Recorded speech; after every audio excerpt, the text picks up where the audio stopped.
I want to welcome you again to today's class. Approach to amenorrhea and oligomenorrhea. This is a very important topic. So, when it comes to this particular objective as well, there is a rationale. Always there's a rationale. There is the main objective and there are enabling objectives. Okay. So this one says amenorrhea and oligomenorrhea are common patient concerns, and they can be associated with potentially serious underlying pathology. That's where it starts from, okay? And then primary amenorrhea, and you see, this is what I say. You can even use the notes from the medical council itself to learn a lot of things. So this is from their website, and it says that primary amenorrhea is the absence of menarche by 15 years in the presence of normal growth and secondary sexual characteristics. So one number you need to keep very critically is number 15, primary amenorrhea. The patient will have all the secondary sexual characteristics, normal growth, but the patient wouldn't have, had menses by age 15. Then secondary amenorrhea is the absence of menstruation for more than 3 cycles or 6 months in patients who were previously menstruating. So with secondary amenorrhea, the patient should already be menstruating, and then the menstruation should stop for 3 cycles or 6 months. With primary amenorrhea, the patient has not menstruated at all. All right. Now, oligomenorrhea is another thing you need to know. It refers to infrequent menstruation, a cycle of menstrual periods with an interval of more than 35 days. Infrequent or absent menstruation in these circumstances is a reason for investigation and management. So what we usually do in MedCognitor is that whenever we pick any objective, we study the objective and we look at what are the causal conditions that you should know. Because if you know those causal conditions, then you know that you've mastered that particular objective. So for example, for the primary amenorrhea, you must know hypothalamic issues which will cause it. So like pituitary adenomas and all those tumors which can cause primary amenorrhea. Pituitary disease, ovarian dysgenesis. You must also know that. And then polycystic ovarian syndrome, okay? And then imperforate hymen. So how will a patient with hypothalamic concerns present? So far as amenorrhea and oligomenorrhea is concerned, how will a patient with pituitary issues present? How will a patient with ovarian dysgenesis present? These things, they are common knowledge. It is in the objective. And if you're able to learn that objective, you should be fine. So with the central causes alone, if I'm mapping it out, this is very similar to this. So I'll say 5 topics which need to be covered from this topic, okay? Then you go to the secondary topic, of course, pregnancy. If a patient is pregnant, they are not going to menstruate anyway. And hypothalamic issues. So like, patients who are taking exogenous hormones. So that's also another thing you need to learn. So we've learned 5 topics we need to cover under primary. Now we've come to the secondary one, pituitary tumors, and now they focus mainly on prolactinomas. So that's also something you need to write down and say that, hey, if I'm going to learn this topic, I need to make sure that I've mastered prolactinomas. Okay. And then thyroid disorders. The thyroid disorders can be both hypothyroidism, hyperthyroidism, and all the things which present in between. Hashimoto's, Graves' disease, myxedema coma, thyroid storm, all those things come here. And for those in MedCognitor, you realize that we've dealt with all these in your portal. And then patients who have had adrenal disorders as well. You must master that. You must master patients who have had, post-oophorectomy. Their ovaries have been taken out, okay? And then patients who are going through chemotherapy. And then patients who probably had, maybe an abortion, and the doctor was very aggressive with curettage, and because of that, the endometrium is now slabbed together, right? And so they are no longer menstruating. That's what we call Asherman syndrome.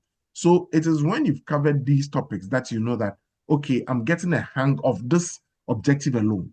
So you realize that this objective alone, we are learning almost 12 topics we need to cover. Now, Then you go to the key objectives, which says that given a patient with oligomenorrhea or amenorrhea, the candidate to complete a relevant history and physical exam and other pertinent investigations to determine the most likely diagnosis. So with all those topics we just learned, what you need to also make sure you're doing is that, for example, if you pick pituitary adenomas, you are learning investigations and differential diagnosis. And in particular, the candidate will first rule out pregnancy. So any patient who you see in your board exam who presents with amenorrhea, the first investigation you need to do will be a pregnancy test.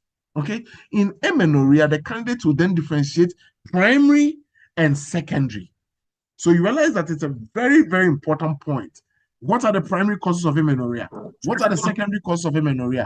You need to master this. If you've not mastered it, trouble. Okay? Now, the candidate will initiate an appropriate management plan for the patient. Then we go to the enabling objectives.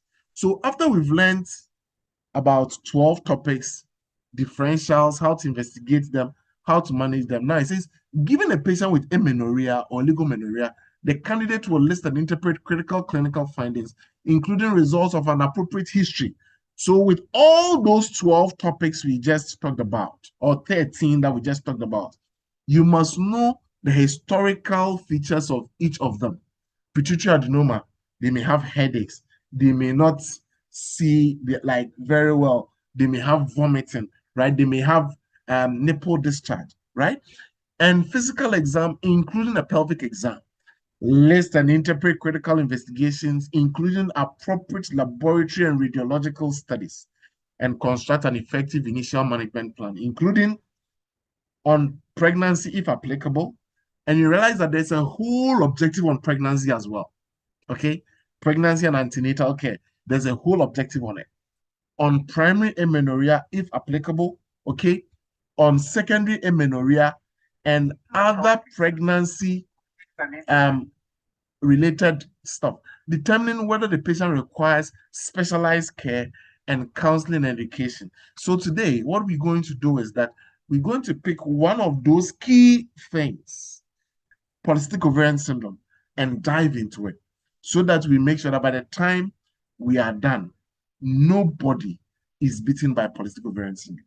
Now, why did I pick polycystic ovarian syndrome? I always say this to my students. Common things are common.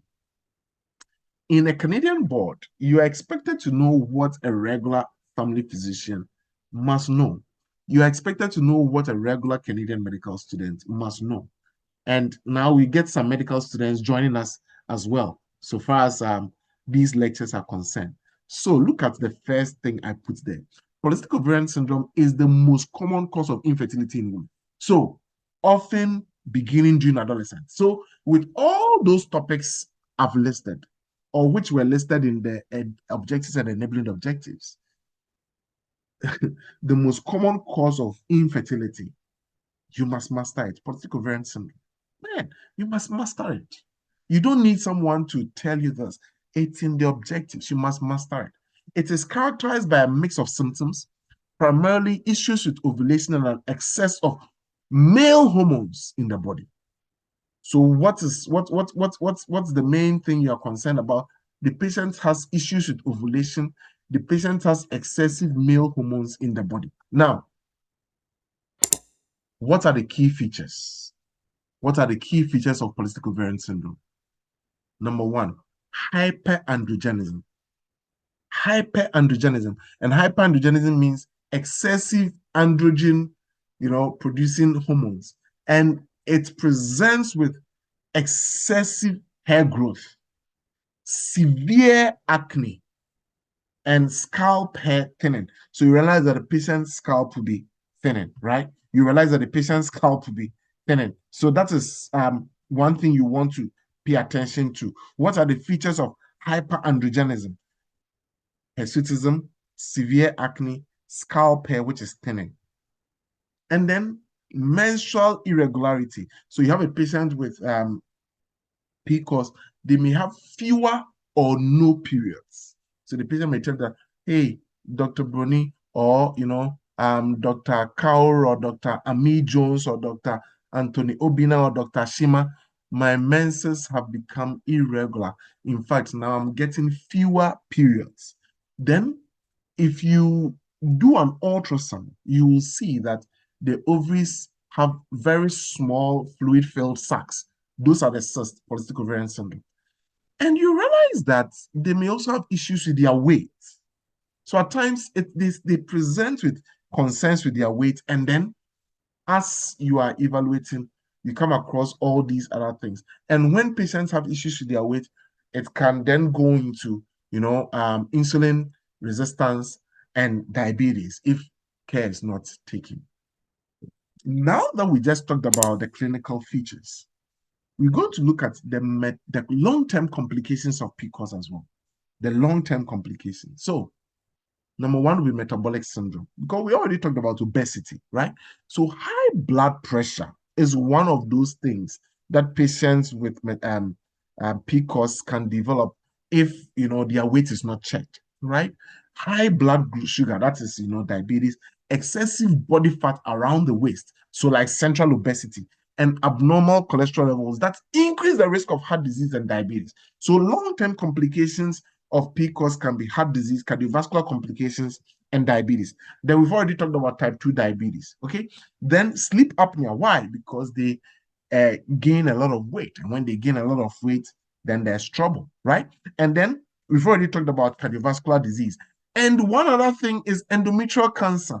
Endometrial cancer is a serious long-term complication of patients who present with PCOS. They have irregular periods that can lead to a buildup of uterine, like the uterine lining, right? And it increases the risk of endometrial cancer. So we looked at the clinical, we looked at somehow the clinical presentation, we looked at long-term complications. Now, one thing I want you to pay attention to is this. I'm going to look at the features of PCOS as it presents in adolescents and as it presents in adults, okay? Adolescents and adults. So with adolescents, they usually may present with hirsutism, persistent acne, the alopecia we're talking about, the scalp alopecia. And one key thing is that there will be a serum elevation in their testosterone level. That's one thing I really need to pay attention to. And then their menstrual cycle, if they've not had menstruation before, they may then present with primary amenorrhea. But if they've had their menses, then there will be some secondary amenorrhea. Their menstrual cycle will be irregular. Okay, and some people also present with excessive bleeding. Usually, it persists for 1 to 2 years. Now, when we come to adults, most of the time they also present similarly. But this is what people call the Rotterdam criteria, okay? Hyperandrogenism, ovulatory dysfunction, and polycystic ovaries when you do an ultrasound. And we've already looked at, the long-term complications. Can someone remind me, what are the long-term complications we just talked about? Long-term complications of polycystic ovarian syndrome. Before we go to the metabolic complications, can someone remind me of what are the long-term complications of polycystic ovarian syndrome, please, doctors? Who remind me? Long-term complications of polycystic ovarian syndrome. Okay, I think people are just typing infertility, endometrial syndrome. Yeah, metabolic syndrome, obesity, infertility, endometrial cancer. Beautiful. Okay, good. Now, sleep apnea. Sleep apnea as well because of the increased weight, right? Now, how will a patient with PCOS present clinically? Same hirsutism, acne, they'll come telling the doctor, please, my menses is abnormal.